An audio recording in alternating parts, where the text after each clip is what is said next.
What makes a god truly powerful in Norse mythology? Is it their strength, their wisdom, or their control over fate? These aren't just abstract questions, These are the kinds of questions that ancient civilizations grappled with as they crafted their mythologies.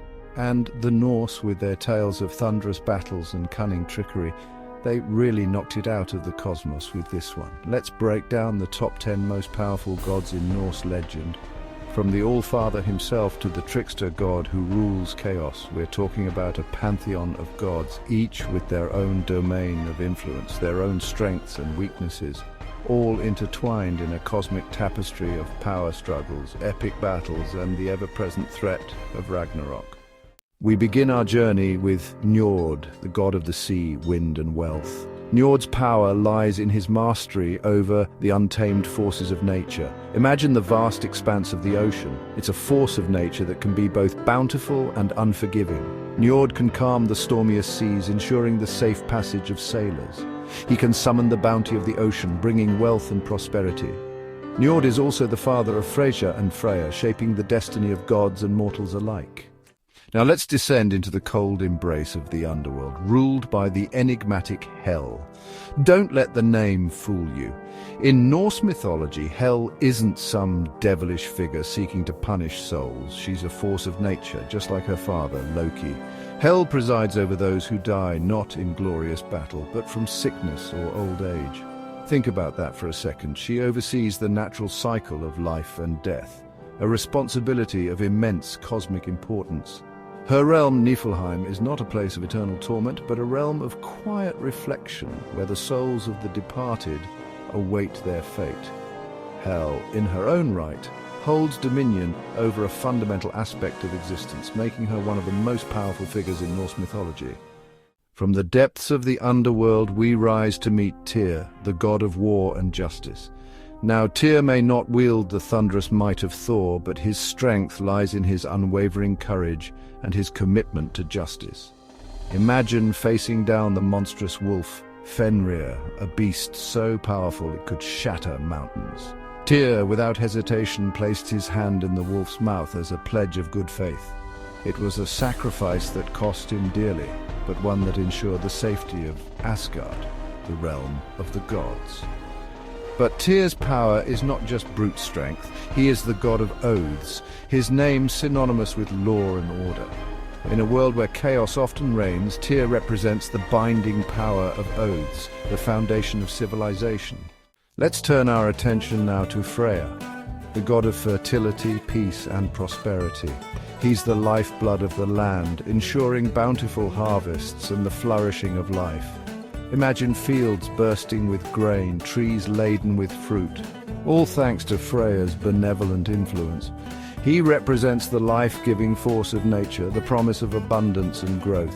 But Freya's power goes beyond just agriculture. He's a god of peace, a mediator who settles disputes and fosters harmony among gods and mortals. In a world often consumed by conflict, Freya's power lies in his ability to cultivate unity and prosperity.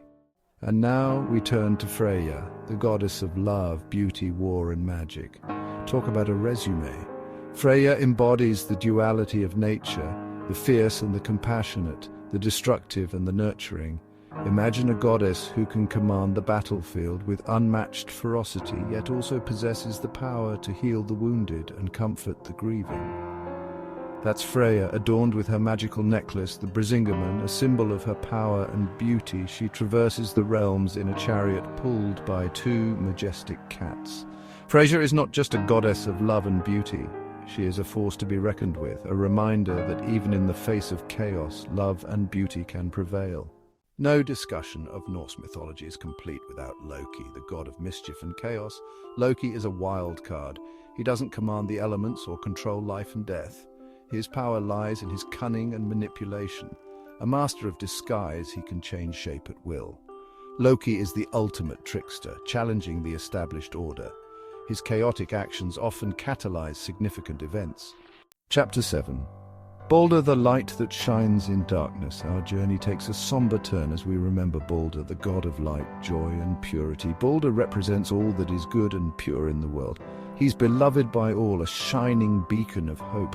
Imagine, if you will, a god so pure of heart that even weapons fall harmlessly at his feet. That was Balder, invulnerable to all harm, except, of course, for the one weakness foreseen by his mother, Frigg. It's a tragic tale, really, how Balder's life was cut short by trickery and deceit. But Balder's death is not just a tragedy, it's a pivotal moment in Norse mythology. It sets in motion the chain of events that will ultimately lead to Ragnarok, the twilight of the gods. Chapter 8. Thor, the god of thunder, protector of realms. And now brace yourselves as we stand before the mighty Thor, the god of thunder, lightning and strength. Thor is, in many ways, the quintessential Norse god. He's a warrior, a protector, a god who doesn't shy away from a fight, especially if it means defending Asgard and Midgard, the realm of humans. Imagine a god who can summon storms with a swing of his hammer, Mjolnir, a weapon so powerful it can level mountains and shatter the heavens. Thor is the ultimate defender, the first line of defense against the giants and monsters that threaten the cosmic order. He's the embodiment of raw power, a force of nature in his own right. Chapter 9. Odin, the All-Father's quest for wisdom.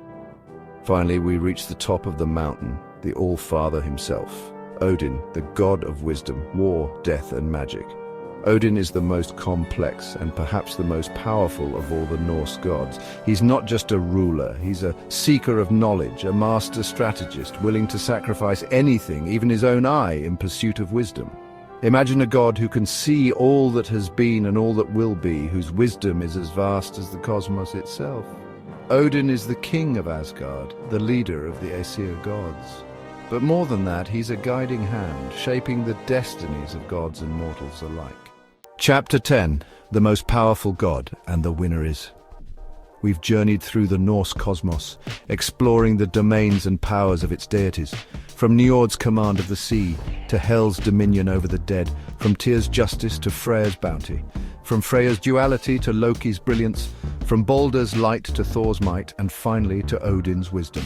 Who can claim the title of the most powerful Norse god? The Norse gods, they're not just characters in ancient tales. They embody the forces of nature, the complexities of human emotion, and the eternal struggle between order and chaos. Their stories, passed down through generations, offer us a glimpse into the minds of our ancestors, their fears, their hopes, their understanding of the world around them. So what do you think? Who do you believe is the most powerful Norse god? Leave your thoughts in the comments below and let's keep this cosmic conversation going.